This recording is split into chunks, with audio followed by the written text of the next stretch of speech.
This is the Heart Now Here Spurs fans podcast for all you Spurs fans near and far. It's not getting any better. We are finally at the end of 2024 years, and well, it's not been the nicest of years. Points tally wise, it's definitely not been nice, and we've not ended it in the greatest way. But we've got a semi-final ahead in 2025, and we'll come on to that in a bit. It's myself, Lee Tarrier, Kevin Dennis, TJ Smith. We're on Instagram, we're on YouTube, we're on Facebook, all lives. If you're listening to us in your normal sense, in the sense of our streaming platforms for the podcast, through Spotify, through Apple, through Google Podcasts, thank you for tuning in. Get your messages in. Let us know what you're thinking about the team at the moment. But lads, how you doing? You all right? Yeah, good, mate. Yourself? Yeah, I mean, TJ looks like he's gone with the right fucking hump. Got a face like fucking thunder. Mate, you're right. I want to go to him first. Just being a Spurs fan these days, it's what sort of shit we've got to deal with. Honestly, don't know, man. I don't know where to go with it anymore. Like, I know. Thankfully, we've got a good show to come out. But if we had to talk about just the game, I mean, I think I'd rather jump out the window, to be honest. Well, that was the thing. We spoke about it a little bit in the group chat earlier when we just sort of set up everything for today, and it's just hard because we obviously it's a 2-2 draw with Wolves. That's after a really shit Boxing Day against Forest. And there's the glaringly obvious problems that are on the pitch, which is the manager's fault, I would say, and we're going to get onto that. But then there's obviously the sense that you've given this manager the job and his style, and therefore he needs to be backed, and that doesn't happen. And it doesn't look like there's going to be a lot of money to be spent in January for it to get any better. So who knows where we're going to go? But Kev, you were there yesterday, weren't you? No, I didn't go, mate. I don't think. Oh no, I think Cav, who runs a Twitter, I think he might have been the only one there. I'm not sure if Matt went because he was at the darts last night, so I don't know. So none of us were there. So I don't know if you'd get obviously you won't get the feel from us what it was like in there because none of us was there. But judging by the chorus of boos at the end, I assume most are not happy. Well, so with that in mind, Kev, seeing the game how it was and the player, like where are you looking now after two more disappointing performances, Nottingham Forest and Wolves? Where are you looking? Are you saying the players need to do more? Where's Ange and what are you thinking about him? What's been your sort of thought process since Boxing Day? I think for me it's a bit of a mix of everything at the moment. When you're talking about player performances, I think that there are a handful that are probably letting him down.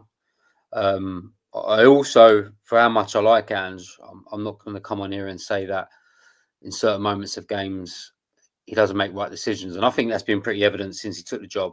The whole in-game stuff and changing things when things should be done. I think that's always kind of been there.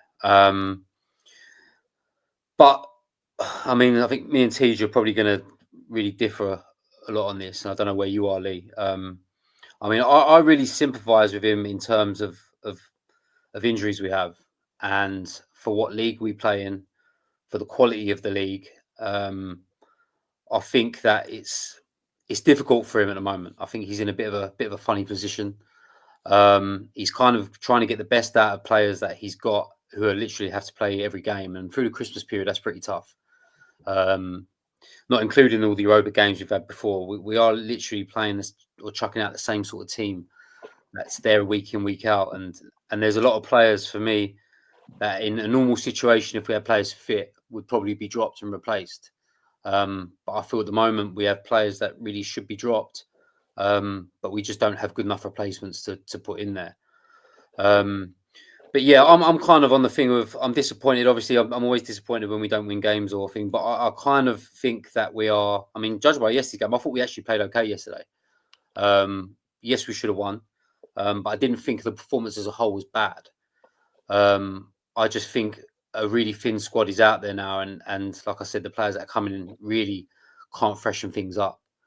So for me, I think in this league, I don't care what position you are in the table. If you take out or you lose 8 or 9 players in one hit, or have had 10 players out pretty much consistently over the season, I don't think you're gonna take the league by storm, or if anything like that. I think that we are struggling playing in the best league in the world with not our best team, And I think personally, considering what we have got and what we are putting out there week in, week out, I don't actually think we're playing really, really, really bad.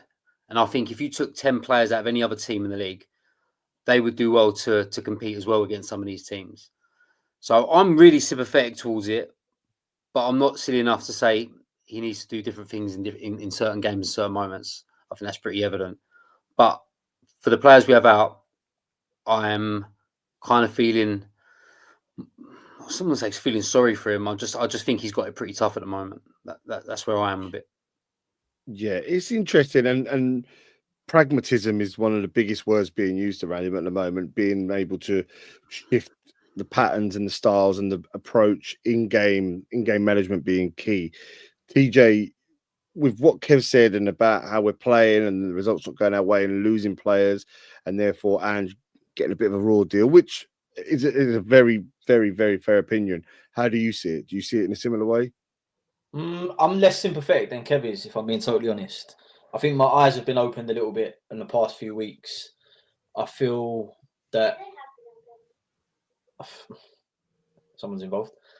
So I've got my little girl shouting, "Your eyes are open," in the background.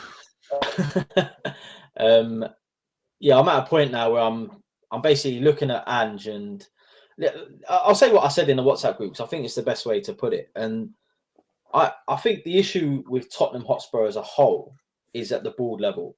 I think the investment and the foundations of why we haven't moved on and why we're going backwards from the Poch era is all to do with the board. It's to do with the board level, and that's with the lack of investment in the football side of the business. And that's evident in the Jose era, the Conte era, like all those. When we've had those managers, they haven't been back to the full extent, regardless of the football they play. They just haven't been backed. The same can be said with Postecoglou.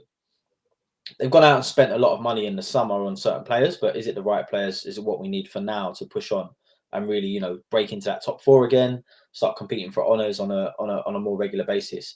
I don't think so. And I think they're just kind of, if you look at the net spend, all of a sudden Tottenham are, we've spent a bit this summer as opposed to not. But when you actually look at what they've bought, it's a little bit different. The players, there's a lot of senior players in the team that have gone missing this year. So when you're looking at performances as a whole, I think people like Sonny, I feel like he's really let himself down this season. I'm at a point now where I never thought I'd say this about Sonny, but if he went in the summer, I don't think it'd be the worst thing. If we made money on it, I don't think it'd be the worst thing. But the Postecoglou thing, and the reason I think there's two arguments, right? And the reason Kev's sympathetic to Postecoglou, in my opinion, is because of the brand of football that he's playing and what he's trying to achieve. And that is what we want, right? He's playing attacking football, he's playing entertaining football. He's playing the Tottenham way. However, his lack of pragmatism and acknowledgement of the errors is killing him. It's killing him at this football club. I love Ange. I want Ange to stay. But how he can sit there every game, come out, reflect on injuries, reflect on how we played well, didn't take our chances. If Tottenham aren't clinical, we don't win games. It's simple as that. And it's the reason is because we have no defense. We're so leaky, it's unbelievable. But yeah, listen, the injury argument, it works now for December and a little bit of November. We lost to Newcastle away in a game that we probably should have won. We lost to Ipswich at home in a game that we should have won. We lost to Brighton away in a game that we should have won. We lost to Palace away in a game that we should have won. These are all performances where we had the full team available. So at this point, the argument is more, and I keep coming back to the Brighton game, because for me, that's the biggest one, is where is the, and I've said this last week on the pod, at what point do you watch a game and see that you start conceding goals and don't change anything? You're like, this isn't working right now, and yet you still go out. And listen, we love his philosophy. It's great. But I'm not asking you to change your whole philosophy. I'm asking you to drop the line 10 yards when you're playing Liverpool. I'm asking you to drop it 10 yards when you're 2-0 up against Brighton. Pull the wingers back in. They don't need to go fucking gung-ho for 90 minutes. They can work on the halfway line for the last 20 minutes to consolidate a win. You're not changing your whole philosophy and attacking structure. All we're asking is that, right, you're 3-0 up now, mate. Consolidate it, because we're in the cup and we don't want to be on our fucking asses because Forster's made 2 silly mistakes because we're trying to play it out from the back. Do you know what I mean? It's little decisions like that. And I think Ange's letting himself down. But more for me, it's the in-game management is one thing, but it's the way he comes out afterwards and just doesn't acknowledge that this issue kind of exists. It's always an excuse, like, we've got injuries, or we played Liverpool and they're the best team in the world, everyone's going to take a thumping by them. It's like, yeah, but come on, we've been to City away and won 4-0. You know, it's not like we're a shit side. On our day, we're one of the best in the league. But you need to have this adaptability in games, and I just feel like Ange's really letting himself down. Do you know what's frustrating? Definitely going to go on the back of it, 100%. Do you know what's frustrating, T? Your point there about changing the way you play in a game. You know, when we played Man City and beat them 4-0, we did sit back in that game. We did change our way of playing. We sat back and we hit them on the counter on 4-0. So it kind of does bewilder me and most others why he doesn't do that in the game. I think he's worried about, I think at home, I think he finds it negative to do because he wants to entertain 60,000. And I think, yes, that's good sometimes, but yes, sometimes it isn't so good depending on who you're playing and how the game's going. You know what I mean? But I think he's kind of worried that if he sits back to defense or drops that line back, it kind of kills the way he wants to play going forward. So it's trying to find that balance of doing both at the right time in the game. And that's where I think he really, really struggles to a point. But Kev, an Premier League manager should know the answer to that question. But I know, but we've got to be honest. He's never ever going to change his ways of playing. Whether that costs him his job, it'll be on his fucking shoulders. But he's never ever going to play the way we want him to play in certain moments of games. I mean, the thing is, last year when we was doing it against Chelsea with 9 men, everyone thought it was fucking heroic stuff. You know, going at a team when we got 9 men, we really should have shut it up shop to stop the goals, but we never did. Me personally, Teach, as like you, I think the people now that are starting to turn are just struggling with the emotional side of it, of watching their team drop points. And maybe, I'm not saying just you, but I'm saying maybe are not looking at the bigger picture on what the core problem is. I'm not talking about Levy. I'm talking about sort of maybe the certain players that are going missing in games and everything else. I just think a lot of us at the moment, and I think some of our fan base for me are fucking idiots, but there are sensible ones that make good points who differ to me. But it's about how you make your points and what you do. But yeah, I just think everyone's a bit emotional at the moment. Every time we drop a point or drop 2 at home, it's the fucking end of the world. And I think, is everyone looking at the bigger picture and seeing where we're going, where we can be? I mean, like, January's massive, right? I mean, January will tell you everything about where this manager's future is, I think, personally. But yeah, I don't know. I'm at the point now where I don't know what I'm going to expect. I've said before, last couple of months, we're a mid-table side at the moment. And we're a top 8 side. For me personally, when we have our best team out, we're a top 6 to an 8 side. We should be hitting the top 6 without a doubt. But we have got key players missing that doesn't put us in that top 10, because the players that we have got playing instead of them are fucking bang average and going missing, and the good ones are going missing. So I don't think it's a surprise to see where we are and how we're playing with what we have at our disposal. And that will go back to the Levy thing of backing managers in the summer and whatnot. But at the moment, I kind of feel like we are where we are for what we have and what we're chucking out and how players decide to fucking turn up. And I'm talking about senior players. I think we are where we deserve to be at the moment. I can't see a bright light in the tunnel for the next 5 months of the season without January transfers. I mean, if we didn't have a window now, he'd be gone. He'd be out. I think he'd be another couple of games, he'd be gone. January just could save him, and it will depend on what the board want to give him and who he wants to get in. But how do you think they look at this then? Because they'll look at it as, right, we're in the semi-final, we're in good stead to probably get to the latter stages of the European competitions, whether that's for a playoff or directly into the last 16. We should be in the FA Cup 4th round. You'd be crazy to think otherwise about not beating Tamworth. Lee, without a window coming up, do you feel confident about getting through any of them without a window? I feel Tamworth, yeah. The European competition, I feel we'll get through into the knockouts, yeah. Liverpool, with this team, I think we could, because I think we'll beat Elfsborg at home. I do think we'll do that. But I look at the Liverpool game and I'm like, if he's going to play that style, they'll make a few changes. But I've seen them in the Carabao Cups. They play like they've got a decent little squad where players can come in and they sort of keep a few first teamers, and they'll still play to a style that'll work for them. And it's 2 legs now, so we can't have home advantage like we have at City United and win a one-off tie. We've got to get 2 scores. You know, we've got to outscore them. There's no away goals, thankfully. I mean, fucking hell, if any competition had away goals under Ange, we'd be fucked. But the main thing is that I don't know how much they are going to back him with. I mean, I'm hearing £30 million, which, I mean, I know a lot of money doesn't get spent in January, but the way he plays football and the intensity of it, we need, you know, my mate Elrin, a good fan of the show, said yesterday, you almost need 2 top players in each position for Ange Ball, and then Bergvals and Grays and that are the cherries on top. They're not even the second one at times because it's so intense. And I think that's what's hurt us. The fact there's been more games. We've rushed the defence back for the Chelsea game, which was a risk. At one point, you'd think it was a risk worth taking when we was 2-0 up, but obviously it wasn't to be. I just feel at the moment, I really want him to stay. I really like his brand of football.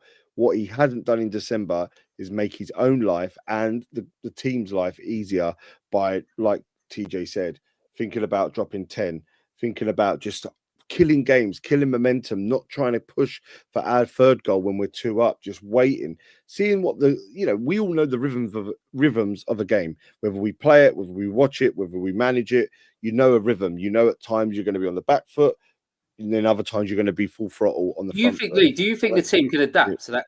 Can adapt to that? You know, with all the games we've had, do you think? I know the professional footballers and there are thousands, and they should be able to. But the way his style has been very one way, and they know that only way of playing. How easy or how hard is it to go, right? You ain't gonna do that today. You're gonna go 1-0 up, and you're gonna fucking sit back and you're gonna suck it all up. Something that you've never done before. But I need you to start going and do that. Do you have to train that? I mean, how well do you just change it to do? I think they'd have to be more aware, but I think at the same time, if you started to highlight to a team at halftime, right, lads, we're 2-0 up, let's say Brighton, we're 2-0 up, right, this is how I want us to start. We just want us to kill the steam of the game. I don't have the confidence that they'll do that, Lee. I don't think they have the confidence to be able to do that in their own ability. I don't think so. Yeah, it could be that. I mean, it's that thing though, isn't it? Where really, at the end of the day, I think where they go wrong is that even in those moments, you can see that they're not technically as good as the system requires.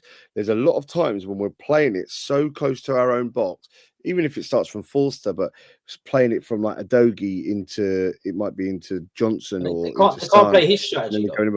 They can't, and then they're not good enough to play that strategy.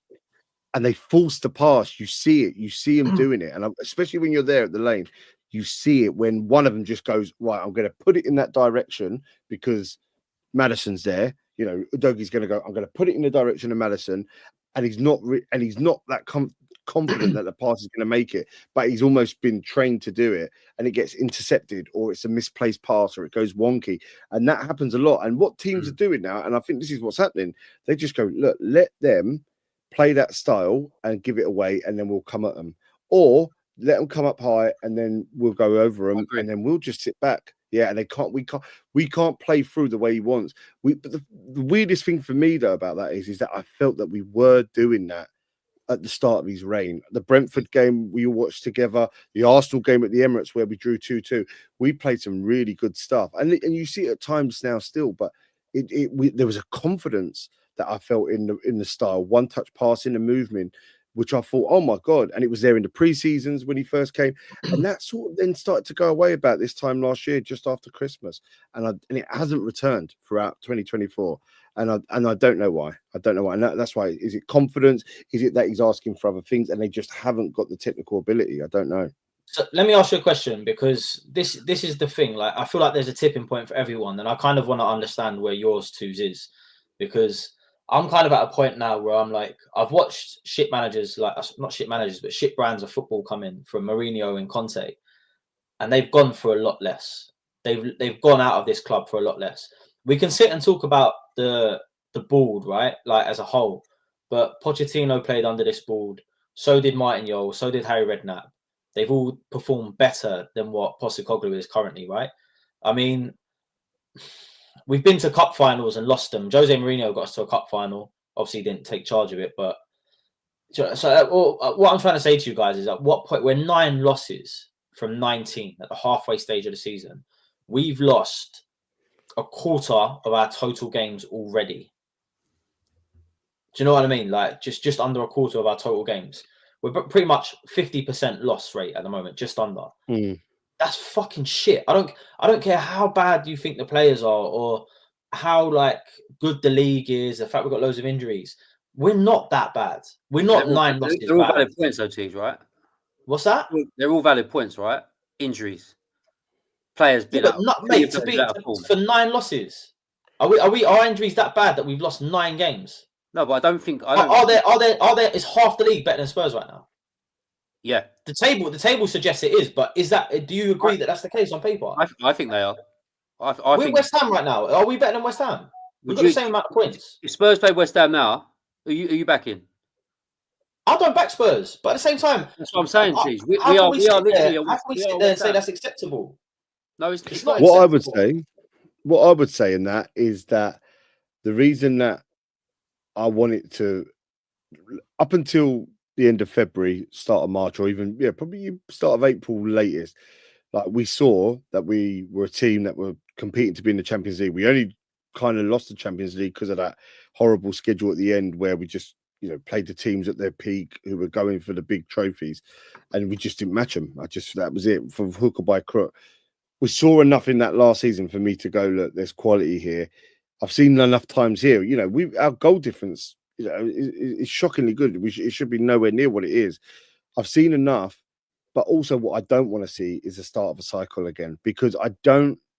Whether it's him, whether it was Graham Potter, whether it was David Moyes, whether it was a guy Tedic from abroad, whether it was a foreign manager, what I don't see a difference is how the board will treat that manager. So basically, what's happened here is Andrew's come in, never managed at the top level before, so he's not asking for loads and loads of money. I think he kind of believes that he can do with what he's got, and he'll also take it a little bit. I don't think he's a man who's just going to accept things. I think he's a man of high morals, and he won't sit down or just take what is told to him.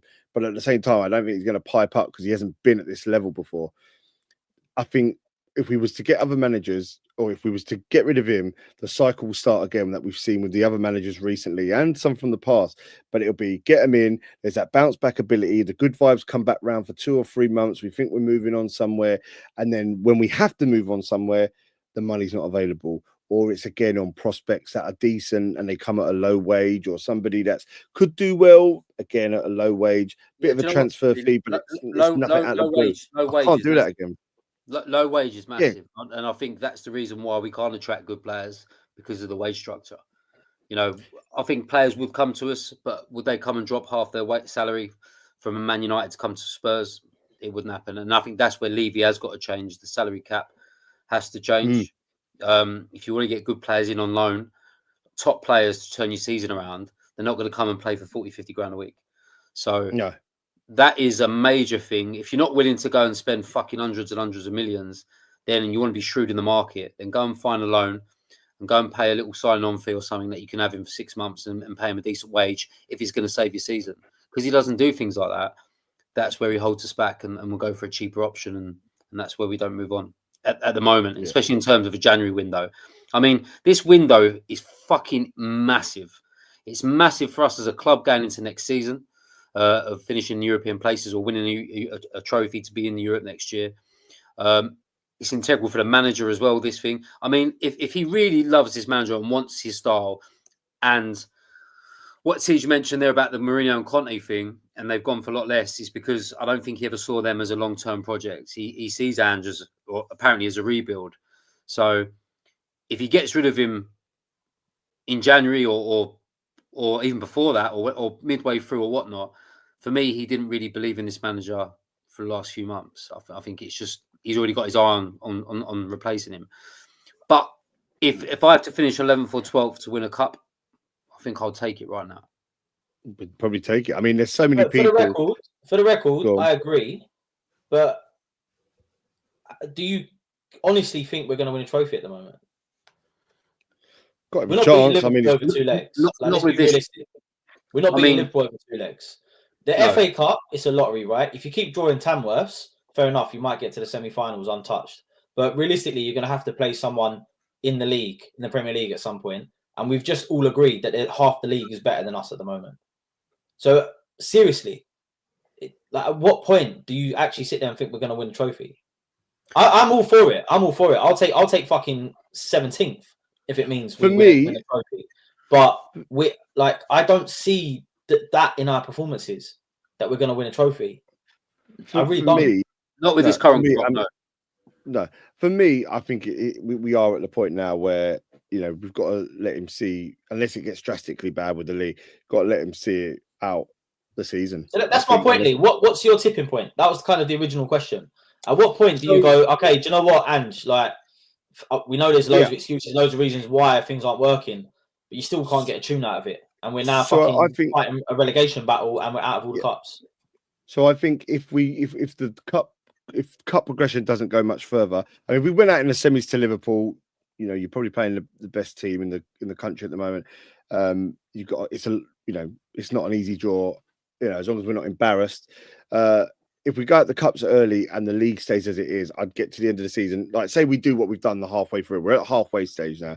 If we lose as many as we win and we come 10th, 11th, and it's just like we're plodding along, I'll be like, look, and the team's back. I'll be like, I'm not sure if it's worth us investing a whole another lot of money into this system because it's probably not worked. So for me, it'd have to be if we stay like this, if there's no progression in the league and a cup isn't won, then 2 years out of what you'd normally say between a 3 and 5 year project, I'd probably say, yeah. Then it's interesting though, because a load of people, I mean, I've got so many people to get through in terms of messages, and we have been seeing them. Thank you very much. But people here like Craig Walker says, we are that bad. Half the league are better than us, 100%, ninth top players on a weekly wage, and the league play shows that also. Our best 11 competes with the best teams, but we have a poor squad, no leadership, no experience, no winners, poor recruitment. So that's quite a damning thing. Kavinsky Nightglow says Levy will just sign more cheap players on low wages and will be here again next season wanting the manager out while Levy hides behind him. That's what worries me, if I'm being honest. Big Bad Rom says that's because we have a few big wins, but the goals are very well spread out around the team. Madison is our top scorer. He's not even being played as a 10. And basically, like the lower we finish, the more excuse for a lesser transfer budget in the summer from Levy, plus the new hotels coming in, which looks like it's a big thing for them. Shawnee 2K says, with this team, we don't win cups and Europe. We need a full squad back and new signings from January. Stuart John Muir says at least 100 million needs spending. Chris Palmer, he says Angie's on borrowed time. These injuries are keeping him in the job. Tompkins says, thoughts on all these hammy injuries. It's a madness. That's the intensity style. What though, Lee? Just quickly on that one, I read someone posted something about when he had it Celtic. I don't know, it was last season. And I mean, usually there too. One of the first couple of seasons. He was there 2 years. At one point, he had 6 or 7 players out on muscular injuries while he was at Celtic. They had a bit of an injury thing where obviously they were training and playing at such a high intensity of the way he wants to play that he had the same issues with the injuries, with training and playing in games. And obviously in this period as well, like seeing a Dogie limp off with another muscular injury, I'm like, what the fuck? Do you know what I mean? It's got to be something to do with the training though, right, as well. Like we said it before. How intense is it? Yeah. Well, you're training. There's especially the amount of games that we've had this season so far, and obviously the Christmas period. No, there is no one available to rest. You can't rest anyone. So he played Dragusin yesterday, and I can guarantee he probably 100% fit. But he's had to play him. But he's lucky he didn't get injured again. And it's like that's where we kind of are at the moment. And I'm glad he's come out and said, "I wrote a fucking Christmas list for Santa. I hope I'm a good boy. I'm going to get what I want and all that." Because if there was not a transfer window, I'm telling you now, I reckon we would float around fucking 14th, 15th with the way these lot are playing. I just don't see, unless everyone come back. I mean, like Craig said, if everyone gets in, if everyone's fit again, I think we compete and try and go for a top 6 or 8. But at the moment, with this lot, we are fucking dead in the water at the moment with this current crop that are playing. And the players that we've got on the bench are kids. The senior players we've got on the bench can't even get a tune out of them. I mean, it's got a fucking January transfer window written all over it. But it's how much we want to fucking spend in that thing. Or, I mean, Is it true that we can only loan 2 players in one season? Is that someone told me that? Is that Nah, right? is it? You have a limit on the amount of loans you can take, and it's to stop and loan out as well. Ah, Yeah. And it's to Oh, right. stop. It's to stop what Chelsea do, where they buy everyone and just loan them out. Yeah. I mean, I'm not asking us to spend 100 million because well, he fucking won't. Anyway, he won't go and buy a 60, 70 million pound player. But the loan market for me is the one I think Spurs need to attack. Just why everyone's not fit. I mean, logically, I think when our best 11's there, we don't really need much, added to it in terms of top players. A couple here and there, I think, will be fine at the moment. So the loan market for me is really crucial with just getting people in for 6 months. Why players are out, or the way we're having these injuries, but good players, quality players that have been there and won things. 30, 31-year-olds. I think that's what we need at the moment. I just don't want to loan players in that are not as good as even the ones we've got now. They have to be better than what we have. Otherwise, I think we're going to be having this chat again in a month's time. So the one thing I would ask you lot then is if I said to you, right, Poch, Nuno, who's second in the league right now, Nuno Santos, Poch, Nuno, Mourinho, Conte, if they're in charge of this team, are we 11th in the league? Any of them? Are they all above 11th? Yeah. Not Nuno, but the other 3, yeah. What? Think about Nuno, right? You can place Nuno. Think about Nuno. I've been watching Forest lately, and they've done it against us. When they score a goal, they fucking sit. What you're saying, TJ, you want Spurs to be when we're winning games, and you can't break Forest down. And this is a manager. It's not necessarily like sitting, but just adapt slightly. Like, I'm not saying going to a low block after scoring 1 goal, because that's what we did under fucking Conte, and we conceded and lost games in the same thing. But that's how Nuno's winning games, TJ. He's sitting back, taking it, and then hitting teams on the counter attack like we did against City. But he knows when to sit in at the right moments, and that's where I think the Ange argument is that. But I just don't think he's that tactically clued up to do that, and it's his one way, and that's how he's always played, and that's how he will play. If we want a tactical manager, I think we let one of the best ones go, and that was Mourinho. I didn't give him a cup final. So I don't know what we want here. Do you know what I mean? I think if we got a tactical manager, we'll definitely lose that attacking style of play. But good managers who can do both are quite fucking hard to find, and they're all. But that's the thing. When we got rid of all those managers, where was we in the league when Mourinho left? Although he was at the cup final, where were we? About 6th or 7th, weren't we? We got into the conference, didn't we, that year? Mason got just into the about in the last game, yeah. Then when Conte left with Stellini, what was we? 6th or 7th? We didn't have no Europe, did we? Because obviously Ange came in. There was no Europe. We came 8th. Nuno, he left too early, but it was about 9th or something like that. Like, in many ways, and this league is quite open. 2 wins, and we're about 6th or 7th. Like, I don't know. That's my biggest worry about it, is that it seems like a really cyclical, just recycled scenario, and I just don't know how it changes. I keep pointing to it because it's so a thing. 9 losses at this stage of the season is huge. 9 losses. That's more than we've won.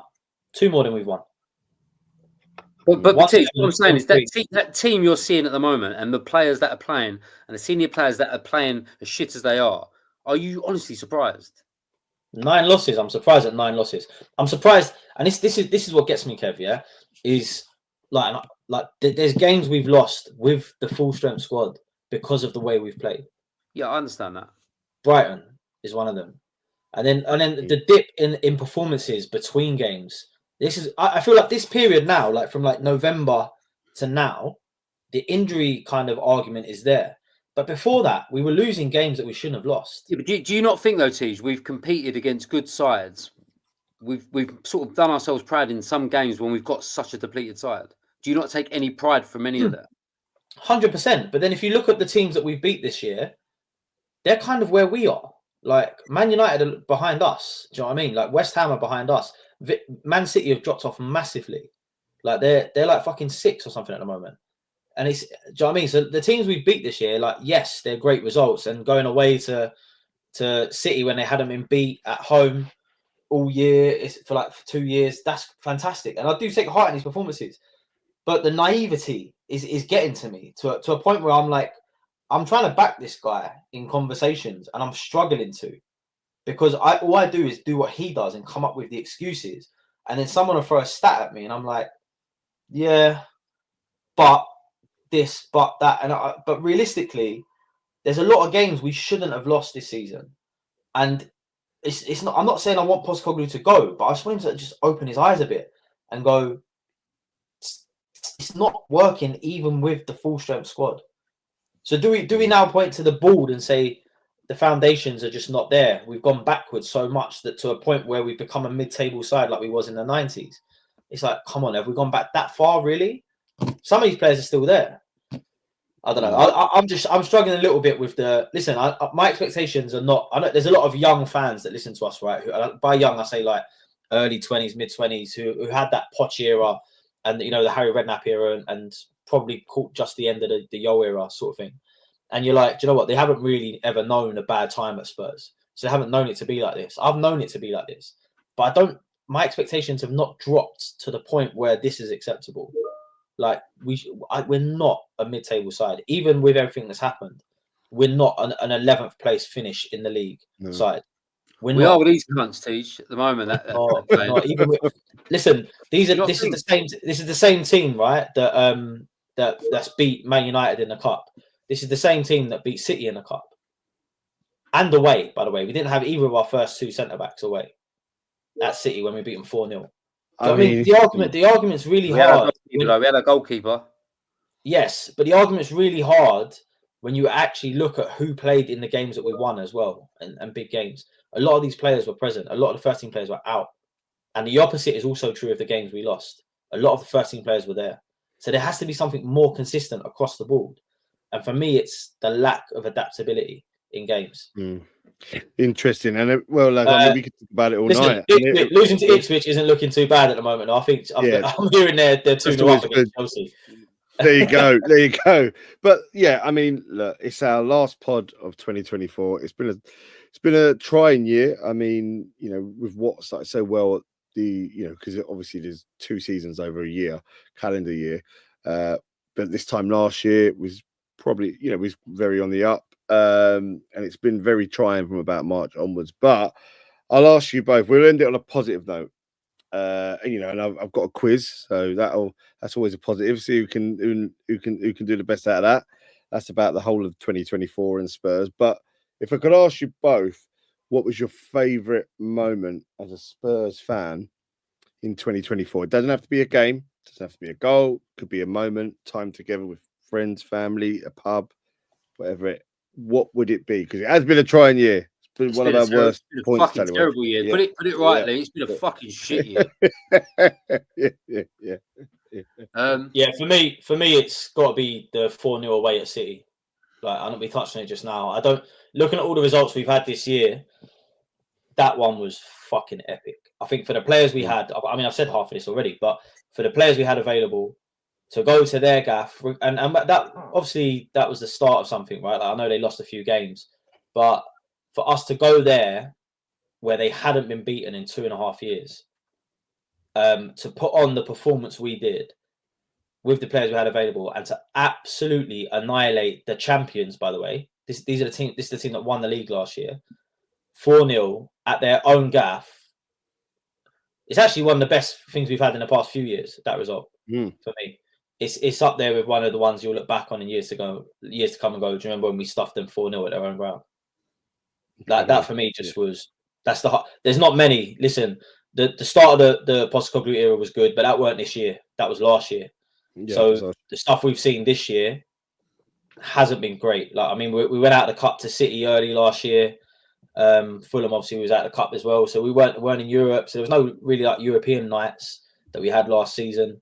This season we're still early stages of the European games, so nothing really there for me.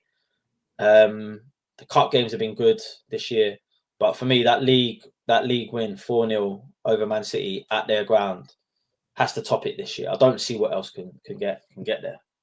Yeah, it was great moment. Kev, how do you feel about everything? What's been your favourite moment of supporting Spurs in 2024?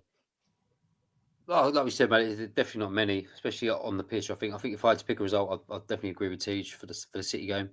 Probably the last time I actually felt really proud of them in terms of a result. I mean, I weren't there. I should have been there, and I weren't there. But I just felt. I mean, I was shocked and was emotionally happy with that because it was really unexpected and like TJ was great. But I would probably say from a fan perspective and going away, I think Budapest, watching us win in Europe was in a European stadium, a hostile place as well, and going over there and taking the piss out of them. And I think it's our only away. Is it our only way win in Europe this season? Galatasaray, we lost that 1-3-2. Yeah, Rangers, we drew. Oh, we drew. Yeah, so it is. Yeah, it is our only. Yeah, so I was lucky enough to be there for that one, and yeah, just it was a good night. They played well. The songs were going, the Johnson songs, and it was.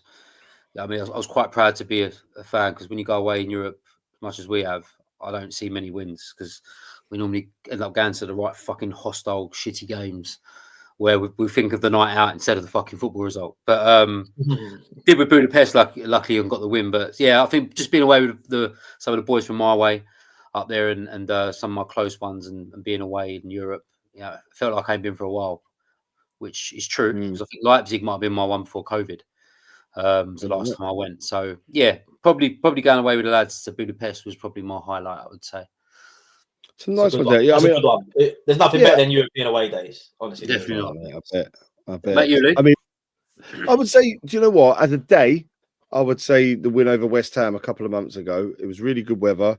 12:30 kickoff. The morning it was pissing it down, and I remember I got into Tottenham early, and I got in the Bricklayers very early, and they had to, they've got the sort of veranda outside. They've got the sort of covering, where you've got when you go to the garden in the bar at the back, and they had to take all this water off it because it was that flooded. And then the sun broke out by about 11 o'clock. So I was in there early having a couple of Guinnesses. The score was great. We smashed West Ham. That's always good. And then it stayed sunny throughout. I went and watched Haringey, had a couple of drinks there, and then went to the Antwerp, which I haven't been on a home game. So I came back on myself after the Haringey match because that was at 3 after the 12:30. And Arsenal lost to Brentford. So it was an happy day all round. It was just a good drinking day. And that's the thing, like for me at the moment, like I do love those sort of days out. I want Tottenham to be a day out. And I think a lot of our fans, and I've learned that from you two when I've come with you guys, it's a day out. I want it to be special from the minute we meet up until the minute we go home. And I want it to spread across different pubs and I want it to have different moments. And the game is very important in that, but it almost comes a little bit insignificant because it's just that feeling. It's nice to get it all in one, isn't it? Massively. And I think that's why I'm a very big fan of sort of 12:30s or 3 o'clocks on a Saturday. I think they really work because then the one I went to before that was the Brentford game. Yeah, Brentford when we went 1-0 down, 1-3-1. Solanke's first goal. And they're just good days. And so for me, there's not been a lot to cheer about. There's two great examples you gave, but I think as a day out and what I still like about being down there and then what I've learned about being down there that they gave it. So yeah, I want more of those in 2025. I think for me, I just at the moment, I just want to see, getting through sort of the next month or so. I won't be at Liverpool, but I just want to see how things start to pan out because it can, as we saw with the Conte era and the Stellini and all that, it can get a bit toxic. And you understand why. Look, people are paying a lot of money. You guys pay a lot of money to be there, and sometimes our voices aren't heard. Voices aren't heard well enough. We've had someone on here, who's part of a campaign to get Enoch and Levy out for years now. And I think it's one of those things where, when you're paying that much money and you're investing that much time and money is the keys, in our lives, right? We're all of that sort of age bracket now where families and jobs and all that and sort of geographically where we live, it's not easy. So when you invest that much time, you want to see something back a little bit. And if it doesn't get to a point where, mistakes are not being looked at and sorted out, like TJ's been saying, it can hit you. But I think that I do think there'll be a brighter horizon. I think we've had a bit of a shit time. I think it's going to be a bit of a better second half of the season. I do think we might struggle a little bit to get into Europe, but I think we'll win a few more games. And I won't rule us out the cup. I will not rule us out the cup. I think it's, it all comes down to that first leg really, and we'll know from them. But look, I think just before you move on, I think what you're saying there is, I mean, I speak to a lot of fans at the moment, going down there and on socials and whatnot. And I think at the moment the football's just it's all about the day out at the moment. And you're lucky enough to get a good performance, it's great. But a lot of people now really are just sort of going down there for the social side of it at the moment, because the football's pretty much it's going one way and results ain't going away. And we are literally just doing the same thing week in, week out, and it's becoming a bit of a normal thing. And some of the best days out of Spurs I've had is when the game's finished and I end up going somewhere else, where I've gone to Jamie Bradley's boxing fight and you're 40th after a day at Spurs. I'm kind of already out, and it kind of makes the day. At the moment, a teacher tell you he's about to go Newcastle, he'll probably tell you that's a bit of a fucking chore to think about going at the moment, and that's what needs to change. And I hate saying that about my football club, because I love my football club from like fucking deeply. And to me, to think about not wanting to go is really shit. My conscience eats at me at it, but I have to be realistic, and it is what it is at the moment. And if I ain't meeting my pals down the pub, you really got to push me out the front door at the moment, and that's quite sad to say as well, you know. Yeah, man. Well, let's hope it gets better. And Tej, you're going on Saturday. Yeah, I'm actually taking the missus. We've she hasn't Right. been, like, That's why he's going. My mum and dad are coming as well, so we're doing that'd be lovely. So my mum's never been to the stadium, and my missus has probably been once in a blue moon. Me and my dad said, it's a good chance for them to, because it's going to be a quiet one. I think a lot of tickets were flying about for this one.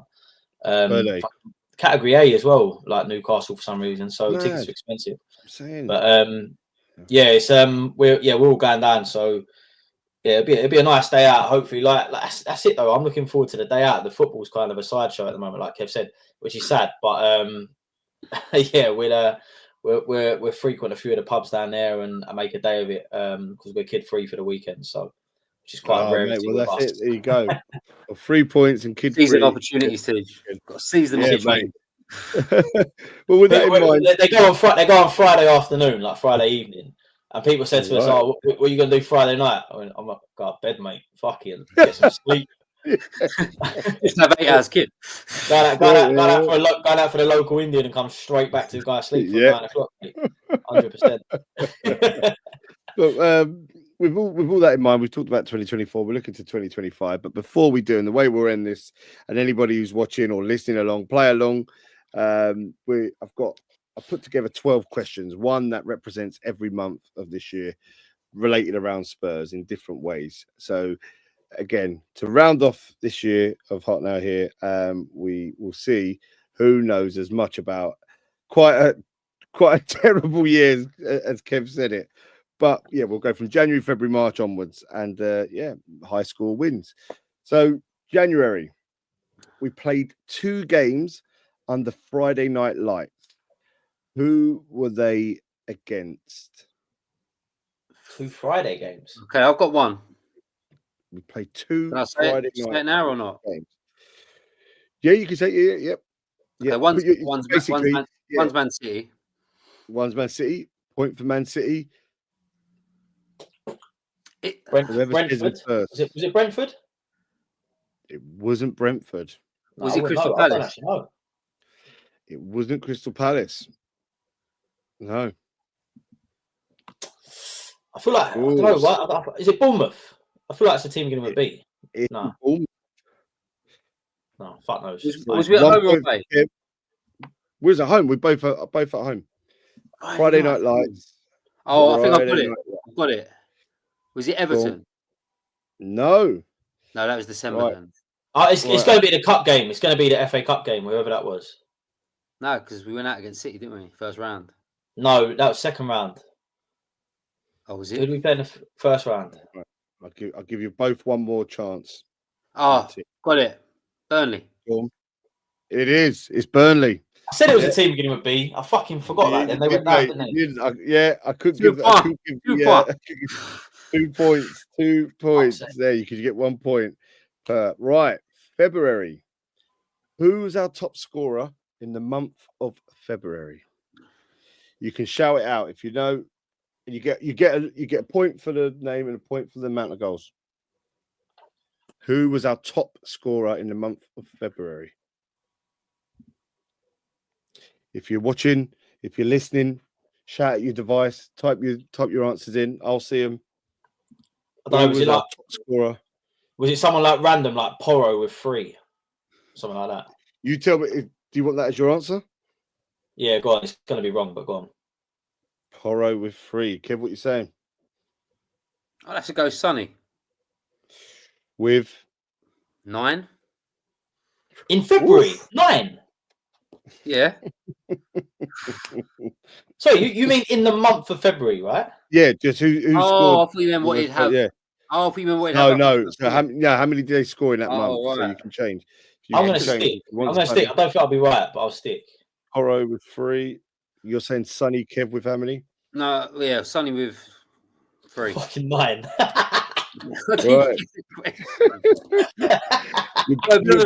Right. You're both incorrect. It was actually Richarlison with 2. Richarlison was forgot about him. Scorer. What's happened to that guy? He got them both in one game against Everton, his old team. It's that bad at the moment that I fucking need him back. I never thought I'd say it. I need Richarlison back. I think he's back for Newcastle, by the way. Yeah.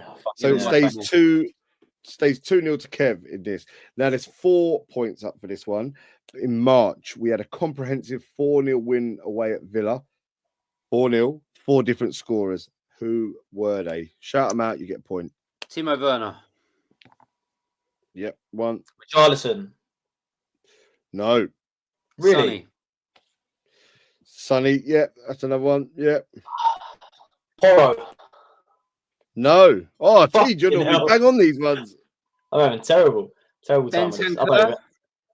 No, Bentancur. Johnson. Yes, you've got 1 point there. Yeah, fuck. 1 more. Mickey van der Ven. No. Romero. No. Udogi. No. Fucking hell. Who else is there? Oh, lads, I thought you'd have this. Pape Sarr. No. Bissouma. No. Fucking hell. Madison. It's anyone left. Yeah. It's Madison, yeah. It's Madison. The scorers were Madison, Burnett, Son, Johnson. So you both got 2 in that round. So it's 4-2 to Kev at the moment. This one in April. Again, it's 2 points up for grabs. We won 1 game in April. Who was it against and what was the score? Oh, man, it was a shit month, that, wasn't it? We lost to everybody. We lost to Newcastle, Liverpool, Arsenal. Who did we beat? It was at the beginning. Game. Who did we beat? It was right at the beginning. Fuck, who did we play right at the beginning? 2 points up for grabs. If you could tell me the team and the score. Is it someone like Sheffield United? No, we beat them 3-0 at the end. Correct. 3-0 at the end of the season. We beat them. Oh, who is it? Fuck. It was TJ Wright, was it at the start? No, Sheffield United. It is at the start. It was the first game, I think. And then we lost everything after that. It's the first, whoever we played at the start of April. That's who it is. We lost, and the 3-0 is Sheffield United. The one you said, Sheffield United, was the last game of the season. We beat them 3-0. Luton? No. Interesting. Not Palace, was it? That was March, I think. Not Palace. No, not Palace. No. Do you know what? It's such that part of that season was so fucking shit. Yeah. I tell you what. Yeah. I think I feel like I'm it's on the tip of my tongue. It's definitely the first game of the season, isn't it? 100%. The first game of the month. Sorry. First game of the. Yeah, I'll give you that. Yeah, it's first game of the month. Who was it now? Interesting. What are you saying at home? What are you shouting out at your devices? Forest. Is it Forest? It is Nottingham Forest. Yeah. What was the He's fucking googling. Look, he's looking up. What are you looking up at? Looking at you. No, I'm not there. How can I turn the camera around and prove that I'm looking at you? I see his fucking beady eyes flick around the top. I'm thinking. I'm looking up. Thinking. Mate, he's got about 20 screens in that fucking room. I do have a lot of screens here, to be fair. He's right, but no, I'm fucking thinking. I don't cheat. Oh, well, he's coming back. It's 4-3. If he gets this, it's 4-4. What is it? The score? I wouldn't know the score. 3-1. Guess. 2-0. It was 3-1. He's back shut in. up. Definitely good. Get in. Get in. I would that was a proper guess, that last one. It is back 4-4, and we get to May. So May saw us play a friendly against Newcastle in Australia. What was the outcome of the game? Draw. What was that? Sorry, I missed that one. Sorry. What was the outcome of the game? Draw. What game? The result was a draw. Was one the score as well. The outcome. That should help. What's this? Hey, is this another question? Yeah, it's May. I missed it. Sorry, mate, I missed the whole thing. So after the season, we played a game 3 days after the Premier League ended in Australia against Newcastle.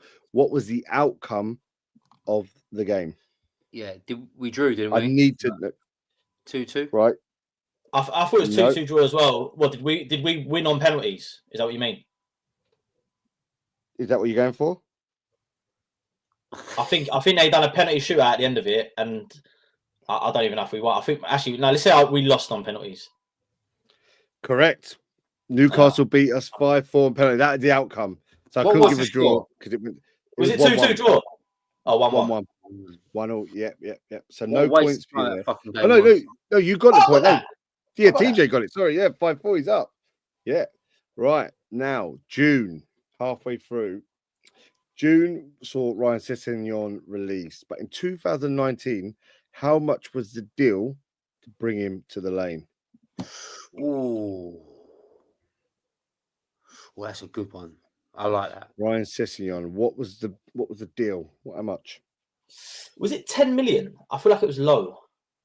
So there was a fee, but the deal obviously was up. So I feel like it was 10 million. We loaned him back for the season. We loaned him back to Fulham. Incorrect. Okay. Yeah, we did loan him back though. We did loan him back, I think. Yeah, but I'm looking at the I'll go for 12 and a half. No, it was actually a deal worth up to 25 million pounds. What incentives? Yeah, with all the incentives involved. Yeah, big money. A lot more. Like whether or not that all went, but the deal that we signed with them was what did we like sort of sign in for before all the add-ons?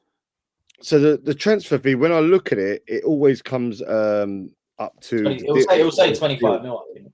Yeah, it says the 25 mil because I think no one knows what the actual was done. Yeah, everywhere I look, 25, 27 million euros. Yeah, it could have risen. I thought it was low. Could have risen up to 30 million. Could have risen up to 30 million with other add-ons.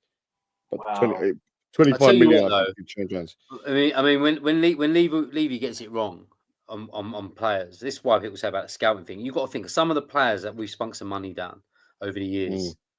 Do you know what I mean? Like I was kind of worried about Solanke at the start, but for me at the moment, he's proving to be a fucking good signing. Oh, he's brilliant. But your Ndombele's, your Richarlison's, your Sessegnons, and we've spunk some shit over the years. I tell you on money, and until they get that recruitment right, we're fucking banging trouble. Oh mate, yeah, 100%. But no points there. So it stays 5-4 as we go into the second half. 5-4 to TJ, and in July. Now I need you to name at least 3 of our pre-season friendly opponents from July. Bayern Munich, QPR. I said Bayern Munich. 3. Incorrect. Pre-season. In July. Pre-season games in July. August. Bayern played in August. Oh, okay. Hearts. Yep, that's 2. He ain't getting none of the others. I need all 3 for a point. There's one. J League 11. That's what I was about to say, you bastard. J League 11. I mean, if you were all watching, all the listeners, if you're listening, what would you give it to TJ?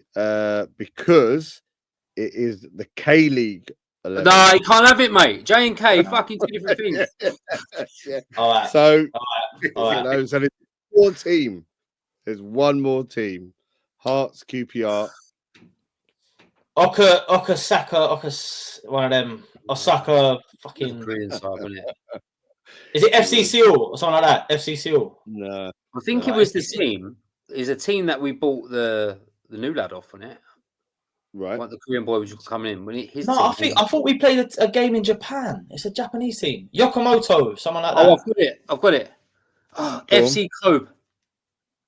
It is. It is. Yep. Yeah, you've got it. Yeah, you've got it. He Code, fucking mate. googled that. I'm telling you, mate. Spurs play gives you all the friendlies. I fucking watched them all. Oh, bollocks. He's fucking. He's gone back. He's gone back on his. One sec.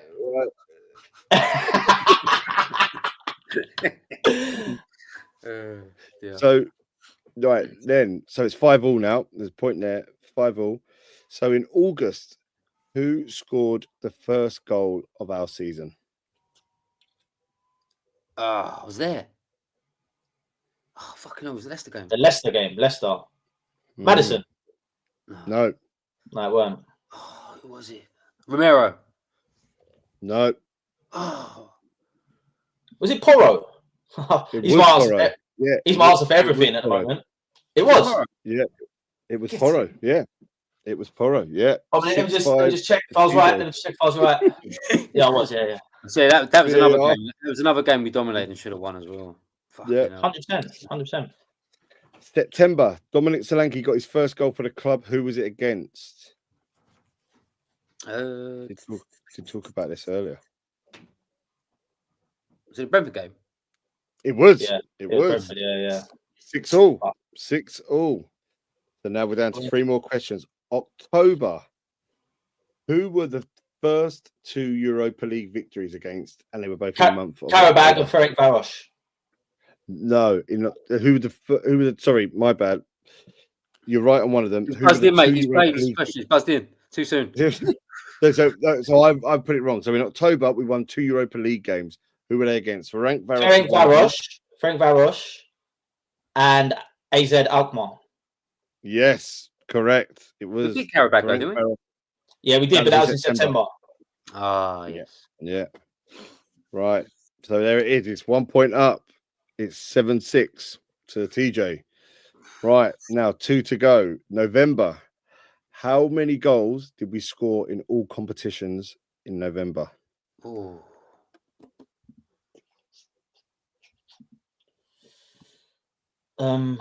So you wouldn't have had any Carabao Cup games.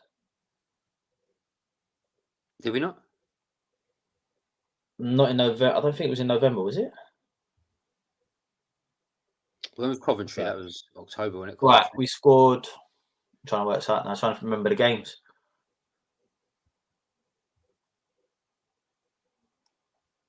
Nine? Is it 9? No, I'll go more. No. I'll say, are we getting nearest 2 here or what? No. I'll go for 10. I'll give you 2 goes. You've had 9 and 10, both incorrect. You got 1. No, I was joking with a 10.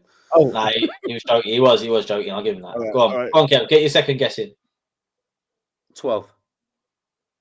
12, incorrect. Right.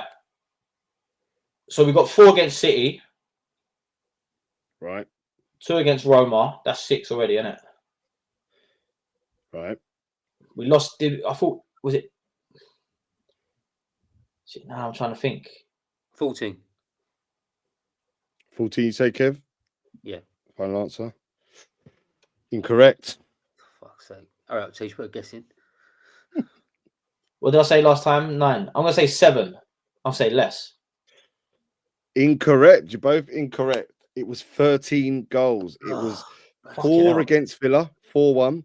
We lost to Galatasaray 3-2, so that's 6. Lost to Ipswich 2-1, so that's 7. 4 against City, so that's 11, and 2 against Roma. 13. Negative answers from you there, T. We fucking play handball, mate. You should know we would have scored a few. Probably conceded more. Forgot, yeah. Right. 7-6. Now, I'll take the first person to shout out the name to me, right? Who scored our first and last goal of December? Johnson. Correct. Oh, fucking hell, TJ has won it. He scored the first goal and he scored a last goal. Yeah. So both in TJ draws. wins the quiz 8-6. Was it both in draws as well? Both in draws. They were, mate. Fulham and Wolves. Fulham and Wolves. Yeah, both at home as well. Dropped points. Lads, it's been a pleasure as always. We've missed Matty tonight, but I'm sure he'll be back. No, we haven't. As we're back. He's at the Panzer. Oh, no, we haven't. Champ manager with half of the world watching him play his fucking like Stevenage or something. Yeah, he was at the darts last night with a mutual friend of ours, and Yeah, already. Did they see Madison and Johnson? Already still in bed.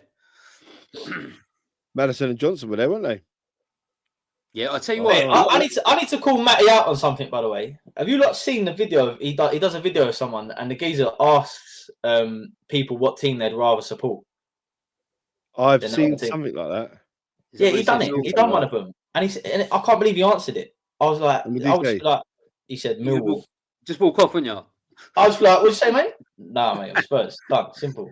If Tottenham disappear, I don't watch football anymore. No, true. Well, lads, it's been an absolute pleasure. Have a happy New Year. What are you doing tomorrow night? You got any plans? Joe, we're gone, Kev. Gone. I was saying we just got a few friends around. I mean, I ain't been. I went out last New Year actually to the White Lion, which was pretty good.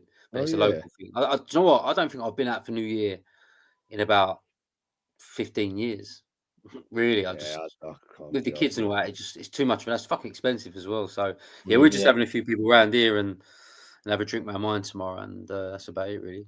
I concur with Kev. I think New Year's Eve is the most overrated night out of the year. Oh, as in if you're going out, I think it's the most overrated night out. Like when people are like, I'm going to go up London, go to all the clubs, do blah blah blah. I couldn't think of anything worse on New Year's Eve. A load of crap. But I do love a house party. Like someone's got someone got people coming around, or like your local has like a bit of a gathering of that's quite a good one as well. But that being said, we're actually keeping it just us this year for the first time ever. Nice. It's literally just going to be just me and mine, so it's all 6 of us. Boys will probably be well asleep by then, hopefully. And Eden's going to try and see if she can stay up for the Big Ben moment and the fireworks. But yeah, we're doing it just family, mate. So me and the missus are probably pop a glass of champagne at 12. But other than that, mate, pretty reserved. What are you doing, Lee? Yeah, no, I'm same, mate. Yeah, same. I went out the other week. We had my missus' sister down. They live in Hereford, so we went out on Friday night, which was really lovely. Done a couple of things. Been to the wrestling. Been to the darts. Now, mate, take it easy. Have a bit of a detox now going into January. So if any of you listeners are wondering the average age of the podcast, you've just worked it out. Well, the fact that we don't fucking go out. Well, we've earned our stripes. We've earned our stripes. Exactly. We've done all right. We've done all right. Yeah, we've done all right. Lads, have a great New Year. I'll see you next week when it's 2025. 3 points on the board. Let's hope so. But all the best. Thank you. Yeah, happy New Year. Thanks so much for following, watching, listening. Keep spreading the word. Heart Now Here, Spurs Fans Podcast. Whether you watch it, whether you listen, it means the world to us, and we love getting your interaction. If you ever want to be on the show, just let us know. Get involved in the comment sections. Get involved in the messages. DM us. We're also on TikTok when Matty's around. Matty's in charge of that, and he smashes that out of the park like Cav does with the Twitter. Gary with all the designs, been absolutely fantastic all year, all of them. Happy birthday, Gary, as well, mate. Hope you have a good one. And lads, we'll see you next week. Until then, keep supporting Spurs. Keep the faith. Come on, you Spurs. 2025 is our year, boys. 2025 is our year.